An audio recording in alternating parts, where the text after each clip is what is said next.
하나님 말씀은 마태복음 10장 34절에서 39절입니다. 신약성경 15페이지 마태복음 10장 34절에서 39절. 내가 세상에 화평을 주러 온 줄로 생각하지 말라. 화평이 아니요 검을 주러 왔노라. 내가 온 것은 사람이 그 아버지와 딸이 어머니와 며느리가 시어머니와 불화하게 하려 함이니 사람의 원수가 자기 집안 식구리라. 아버지나 어머니를 나보다 더 사랑하는 자는 내가 합당하지 아니하고 아들이나 딸을 나보다 더 사랑하는 자도 내게 합당하지 아니하며 또 자기 십자가를 지고 나를 따르지 않는 자도 내게 합당하지 아니하니라. 자기 목숨을 얻는 자는 잃을 것이요 나를 위하여 자기 목숨을 잃는 자는 얻으리라. 오늘은 이 말씀으로 자기 십자가를 지고 나를 따르라 이런 제목으로 은혜를 나누고자 합니다. 34절에 보니까 내가 세상에 화평을 주려 온 줄로 생각하지 말라. 화평이 아니요 검을 주러 왔노라.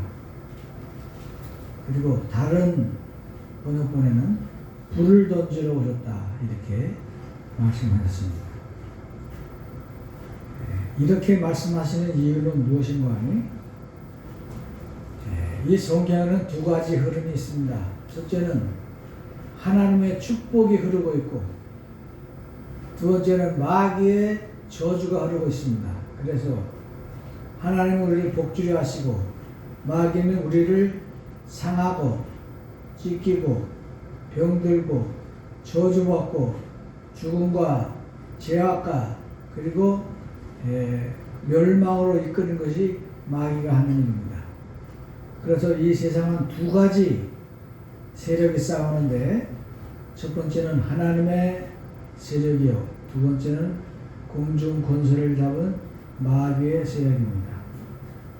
그런데 희한하게도 구약 성경을 읽어보면 마귀 얘기가 거의 안 나옵니다. 근데 신약을 딱 펼치는 순간에 첫 장부터 마귀가 등장을 해요. 예수님께서 공생애를 시작하실 적에 마귀가 와서 예수님에게 유혹을 합니다. 40일간 금식하면 얼마나 배가 고프겠습니까? 금식 기도하는 사람한테 오셔가지고 지금 배고프시죠? 그러면 이 돌덩어리를 떡으로 만들어서 드시죠.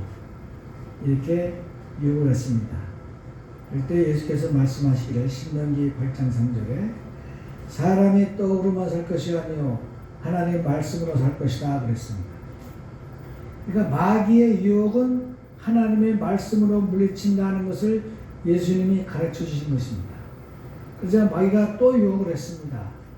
지금 이 성에서 이 높은 꼭대기에서 뛰어내리시오. 하나님이 다 보호해 주시지 않겠습니까? 시편에 보니까 그 하나님께서 공중에서 뛰어내려도 다 보호하신다고 그러는데 하나님이 보호하시나 안 보호하시나 한번 보여주세요. 그럴 때 예수께서 말씀하시기를 주 너의 하나님을 시험치 말고 다만 그를 섬겨라. 또 이렇게 구약으로 인용하였습니다. 세 번째는 마지막으로 세상에 있는 모든 영화와 높은 빌딩과 상가들을 보여주면서 나한테 절만하면 이 모든 권세를 드리겠습니다 라고 말했습니다. 세상에 모든 돈과 모든 땅과 모든 영화와 모든 명예가 나한테 있으니까 나한테 절만하면 주겠다 그런 뜻입니다. 그쪽에 예수께서 말씀하시기를 주 여호와 너희 하나님만 경배하고 너는 그를 섬기라. 내가 어떻게 마귀에게 절을 하겠느냐 이렇게 말씀하셨습니다. 그래서 여러분 세상에 돈을 쫓고 명예와 영광을 쫓는 것은 마귀에게 절하는 것과 똑같다 그런 뜻입니다. 그래서 하나님이 심지 않은 것은 다 뽑힌다고 말씀하신 것처럼 하나님이 주신 축복과 하나님이 주신 그 영광과 하나님이 주신 그 능력 외에는 다 마귀에게 속한 것입니다. 그래서 그때부터 예수께서 마귀를 멸하시고 모든 병자를 쫓아내시는데 기도할 때 말씀하십니다. 눈먼 마귀, 귀먹은 마귀, 벙어리 마귀, 병마귀, 가난한 마귀야 물러가라 그랬어요. 그때까지는 우리가 병에 걸리면 조상이 죄가 있던가 네가 죄가 있던가 그래서 병이 걸리고 또 가난하다고 그랬는데 예수께서는 마귀를 물리쳐 주시니까 죽음의 마귀까지도 물리쳐 주시니까 죽은 사람이 살아나기도 하고 또 병든 사람에게 마귀를 물리쳐 주니까 참으로 병이 고쳐져서 건강하게 되고 심지어는 귀신 들린 사람에게 귀신을 쫓아내 주니까 정신나간 미친 사람이 온전한 제 정신으로 돌아오는 것입니다. 그래서 예수께서는 이 세상에 오셨을 적에 마귀의 일을 멸하려고 오신 것이다 이렇게 말씀하셨어요.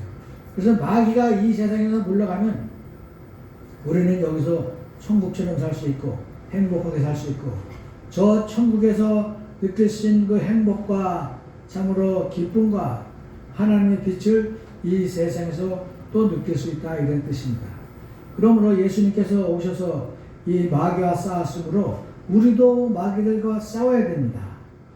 그래서 주일날 일하러 가지 않고 돈 벌러 가지 않고 주일날 텔레비 켜고 보지 않고 하나님께 예배하고 하나님만 생각하면서 성령의 인도하심을 따라 하루를 살고 거룩하게 살면서 하나님을 거룩하게 높이는 것이 성도들의 본분입니다. 35절에 보니까 내가 온 것은 사람이 그 아버지와 딸이 어머니와 며느리가 시어머니와 불화하게 하려 함이니 그랬어요. 그 다음에 가족끼리 불화한다. 이 불화라는 말이 정확하게 얘기하면 의견의 불일치다 이런 뜻이에요. 이게 무슨 뜻이냐? 아버지는 절간에 나가는데 어머니는 교회 나간다든지 아버지는 제사를 지내는데 아들이 교회를 나간다든지 그래서 아들, 딸이나 참으로 부인이 교회 나가는데도 제사를 지내는 집들이 있습니다. 그래서 우리 교회는 명절만 되면 난리예요.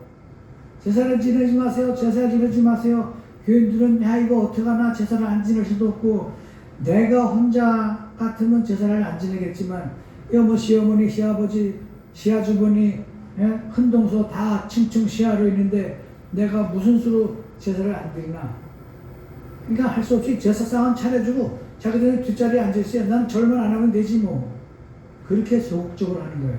그럼 또 그런 눈치를 알고 시어머니나 시아주머니가 손자들한테 얘기합니다. 야 너희들도 서 절해라. 애들이 무슨 힘 있어요. 어른이 하라면 하지. 그래서 우리 명절만 되면 아주 전쟁터가 됩니다. 그러나 이런 걸 싸워서 이겨야 될 줄로 믿습니다. 그래서 사람의 원수가 자기 집안 식구라 그랬어요. 아버지나 어머니를 나보다 더 사랑하는 자는 내게 합당하지 아니하고 아들이나 딸을 나보다 더 사랑하는 자도 내게 합당하지 아니하다 그랬어요. 그래서 부모님을 너무 사랑해서 하나님보다 더 부모님을 사랑하고 또 자식을 더 사랑해서 하나님보다 자식을 더 사랑하는 사람들이 많습니다. 이 동네 그때 딸 둘 있다가 아들 낳은 집이 있어요. 얼마나 아들을 물고 빠는지 몰라요. 그 딸들이 너무 기가 막혀 아들을 너무 사랑하니까. 뭐 누구네 집이라고 딱히 말할 필요 없지만 우리 집도 자식이 아주 얼마나 사랑을 하는지 손 닦고 마스크 해야 손자를 안아볼 수 있고 또 그 놈이 만진 건 다 그 수독하는 티슈로 다 닦아주고 상상이 안 돼. 우리가 상상이 안 돼. 놀이터 갔다 그놈을 울렸는데 그 이야기하지 말래. 그거 하면 지혜리가 나한테 승질 부린다고 이야기하지 말래. 놀이터 가서 울렸다고. 자식이 우상이 되면 안 됩니다. 왜냐하면 우리가 세상에 나온 것은 하나님이 우리를 창조하신 것이고, 우리가 이 세상에 오기 전에 하나님이 우리를 아셨고 이 세상을 보내셨고, 태어나 보니까 아버지가 목사님이네, 그거야. 태어나 보니까 아버지가 사장님이네, 태어나 보니까 한국 땅이네. 우리는 우리가 알지 못하는 일이 하나님의 경륜 안에서 다 이루어진 줄 믿습니다. 그리고 자식도 우리 자식이 아니라 이게 하나님이 우리에게 맡겨주신 하나님의 자녀다, 그렇게 생각을 해야 되는데 그게 아닌 거예요. 그래서 자기 자식으로 생각하고 자기의 식구로 생각을 해서 더 이기주의로, 자기 가족 이기주의로 나가지 말아라, 그런 뜻이에요. 그래서 하나님께서는 우리들에게 가정이 올바로 서야 되는 것을 가르쳐 주고 계신 것입니다. 어떻게 하면 가정이 올바로 서느냐? 아버지가 교회에서 기도를 하고 신앙을 갖는 것은 그 자손에게 수십억, 수백억의 재산을 물려주는 것보다 훨씬 더 위대합니다. 아버지가 기도하고 어머니가 기도하는 집의 가정은 하나님이 지켜주시고 하나님이 키워주시고 하나님이 축복하시기 때문에 그렇습니다. 미국 사람이, 어떤 학자가 연구를 했어요. 그래서 목사님이고 믿음이 좋은 가정집을 연구해서 추적을 해봤더니 그 집에는 모든 자녀들이 다 대학교 나오고 의사가 많이 나오고 변호사가 나오고 목사와 선교사가 많이 나온 훌륭한 집안이 되었습니다. 그래서 이번에는 알코올 중독자의 집안이 어떻게 사나 하고 그 후손들을 추적해 봤더니 대학 나온 사람은 하나도 없고, 알코올 중독자가 절반이 나오고, 전과자가 나오고, 교도소에 갔다 온 사람이 수십 명 되고, 그리고 가정이 온전히 서질 못해서 이혼한 사람들이 수십 명 되는 그러한 현상을 학자가 발표를 했습니다. 그러니까 돈이 있거나 없거나 그게 중요한 것이 아니라 하나님을 믿고 그 가정에서 아버지가 교회에 나가서 하나님께 기도하고 자녀들을 위해서 기도하는 그 가정과, 자녀들을 어려서부터 참으로 술을 가르치고 교회를 안 보내고 학교도 제대로 안 보내고 그냥 놔 먹여서 내깔려둔 그 자녀들이 커가는 가정이 매일매일 술을 먹고 마약에 중독되고, 그리고 싸우고 범죄를 저질러서 도둑질해서 살고 그러다가 교도소 가는 그런 사람들이 많더라는 거예요. 그러므로 우리가 아버지나 어머니나 자녀와 아들과 딸을 하나님보다 더 사랑하는 사람들이 되서는 안 되고, 우리를 구원하시고 우리를 사랑하시고 우리를 축복하신 예수님께 다 맡기고 하나님이 주신 열매로 생각을 하고 아버지부터 하나님께 나와서 겸손하게 기도하고 하나님의 말씀을 읽고 전도하고 하나님 말씀대로 사는 사람들이 그 자녀가 복을 받는다는 거예요. 하나님이 주시는 축복을 사람이 그거를 비교할 수 있습니까? 그러므로 자녀들에게 재산을 물려주려고 하지 말고 자녀들에게 기도를 많이 가르쳐주고 성경 말씀을 많이 가르쳐 주셔야 될 줄로 믿습니다. 그래서 우리가 참으로 이 가정 가운데서도 우리가 절대로 양보하지 말아야 되는 진리가 한 가지 있는데, 바로 예수님께서 우리를 창조하시고 세상에 보내주시고 또 뿐만 아니라 이 세상에 사는 동안에 우리를 지켜주시고 우리를 죄악과 죽음과 우상숭배에서 벗어나게 해주시고 이 말씀으로 우리를 가르쳐 주시고 어려울 때 기도하는 지혜와 능력을 주셔서 우리가 하나님 나라에 참으로 참여하는 자가 되고, 그리고 예수님의 그 아픈 십자가를 지어서 참으로 마귀를 다 멸해서 우리를 구원할 적에 한 사람 한 사람 다 이름을 불러서 하늘나라의 생명책의 이름을 기록해 주시고 그 십자가의 보혈의 피로 우리를 건져서 천국으로 보내주시는 이 귀한 진리를 우리가 부모님께도 가르쳐 드려야 되고 자녀들에게도 가르쳐야 된다는 그것입니다. 그럴 적에 참으로 하나님 나라가 이 땅에 이루어지고 하나님이 이 하신 사역에 대해서 세상에 널리 전파해야 돼요.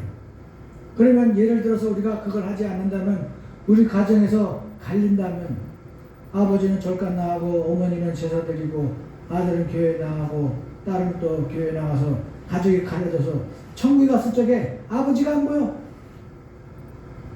지옥 가겠어. 어머니 제사 드리는 어머니 지옥 가 있어요. 그러면 천국에 갔을 적에 아버지가 어머니가 없으면 어떻게 구하죠? 그 서글픔과 슬픔은 이루 말할 수가 없을 것입니다.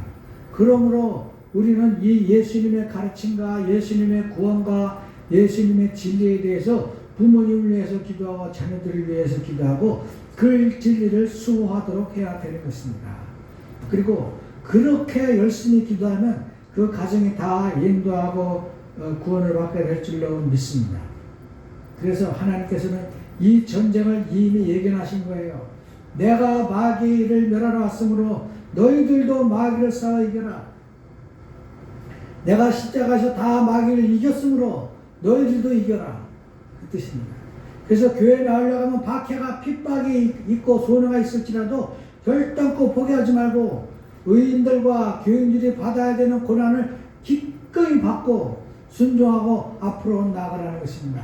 핍박과 환난이 있으면 좌절하고 절망하고 지지 말고 반드시 믿음으로 승리하고 하나님 말씀으로 승리하고 기도로 승리하게 되셔야 될 줄로 믿습니다. 그래서 자기 십자가를 지고 나를 따르지 않는 자도 내게 합당하지 아니하니라.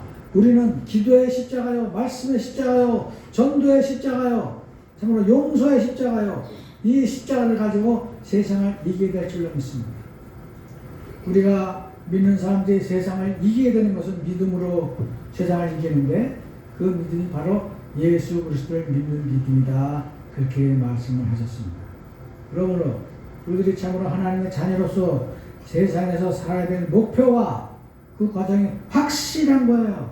자기 십자가를 지고 우리도 우리의 십자가를 지고 우리에게 주어진 문제와 참으로 여러 가지 환난과 핍박 가운데서 믿음을 저버리지 말아야 됩니다. 믿는 사람이라면 반드시 손해가 오고 핍박을 이기고 환난을 이겨가면서 기도로 승리하셔야 될 줄로 믿습니다. 그런 사람이 기도의 은사를 받고 그런 사람이 참으로 전도의 은사를 받고 그런 사람이 축복을 받는 거예요. 축복은 항상 문제를 가장하고 옵니다. 환난을 가장하고 오고 핍박을 가장하고 오기 때문에 그 이면에 있는 하나님의 축복을 생각해야 되고 기도하는 축복을 받으시길 축원합니다. 기도는 모든 축복의 가장 근본이요 하나님께서 우리를 축복하시는 통로요 생명의 하나님, 은혜의 하나님, 영광의 하나님, 참으로 사랑의 하나님이 그 사랑의 통로요 축복의 통로요 은혜의 통로요 치유의 통로가 바로 기도인 것 믿으시기 축원합니다. 그래서 열심히 기도하세요. 기도하면 승리합니다. 그리고 자기 목숨을 얻는 자는 잃을 것이요 나를 위하여 자기 목숨을 잃는 자는 얻으리라. 이것이 한문으로 말하면 생필즉 사, 사필즉 생이라. 이게 누가 한 말씀인가요? 네, 우리 유명하신 이순신 장군의 전쟁에서 한 얘기예요. 살고자 하면 죽을 것이요 죽고자 하면 살 것이다. 임전무태. 우리도 이렇게 예수님을 위해서 내 목숨을 잃을 정도로 충성하는 사람들이 하늘나라에서 상이 클 것입니다. 그러나 자기 목숨을 사랑하고 자기 가족을 사랑하고 자기 명예를 사랑하고 자기의 참으로 영광을 사랑해서 예수님을 포기하는 자는 하늘에서 아무 상급도 없을 것입니다. 그러므로 우리는 하나님께 다 믿고 맡기고 나아가고 살고 성령 충만 받으시고 참으로 하나님이 우리에게 이렇게 귀한 축복을 주시고 우리를 구원하시기 위해서 십자가를 지시고 나를 구원하신 우리들은 이렇게 하늘나라의 백성이다라는 자각이 있으시길 축원합니다. 그래서 우리가 이제 벌써 오늘도 12월이 됐네요. 12월이 다 됐습니다. 여러분 믿음으로 승리하시고 참으로 말씀으로 승리하시고 예수님과 더불어 늘 동행하는 여러분 되시길 축원합니다. 기도하겠습니다. 고마우신 하나님, 오늘 우리는 하나님이 우리를 위하여 하신 사역과 마귀를 물리치신 일을 참으로 믿고 따릅니다. 우리도 건너서 하나님의 자녀로서 살기를 원하오니 우리가 참으로 하나님의 큰 상을 받는 위대한 사람들이 되도록 축복하시기를 예수 그리스도 이름으로 기도합니다.